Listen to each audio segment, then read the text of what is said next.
the show Triassic Dark.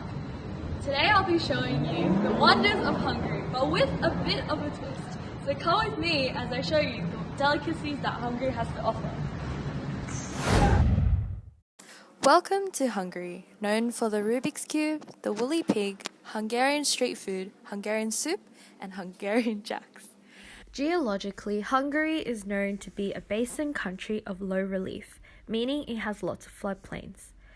The Great Hungarian Plain stretches along the southwest border of Hungary.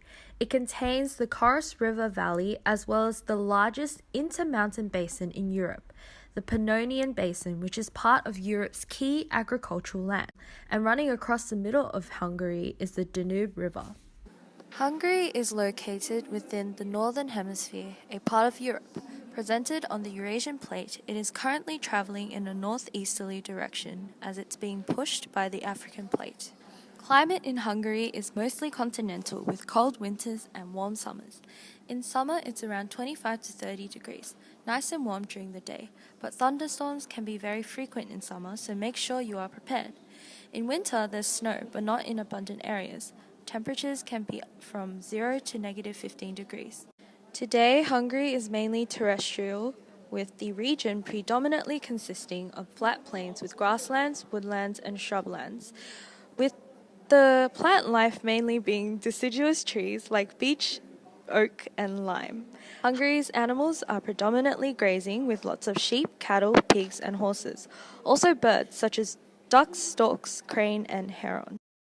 But if this scene isn't for you, I've got a trick up my sleeve. Come with me as we go millions of years down memory lane.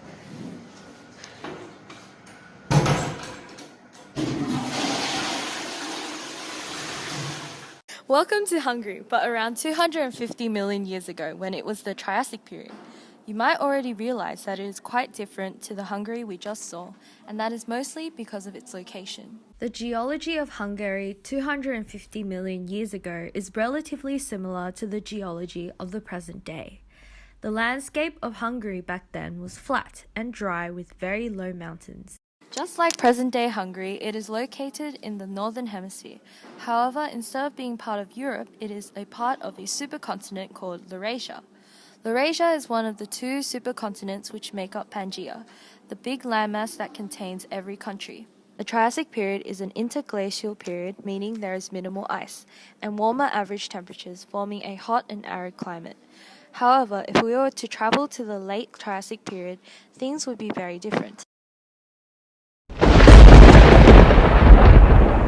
Worldwide, it rained for 2 million years as a result of volcanic eruptions that lasted 5 million years, making the climate obviously wet. High levels of rain, but also humid and hot at the same time.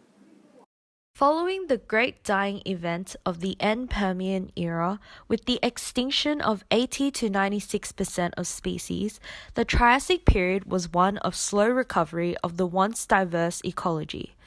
Hungary was mainly dominated by marine mollusk species, with one of the most prominent groups being the ammonites. Brachiopods, chordates, cnidarian, rotarian or algae, and sponges were also present. It's time to choose which period you would rather stay in. Just as a recap, here are the major changes between the Triassic Hungary and now. Back in the Triassic period, Hungary was located in Laurasia, the northern continent of Pangaea. Although Hungary is still in the northern hemisphere, it is now a part of the continent of Europe.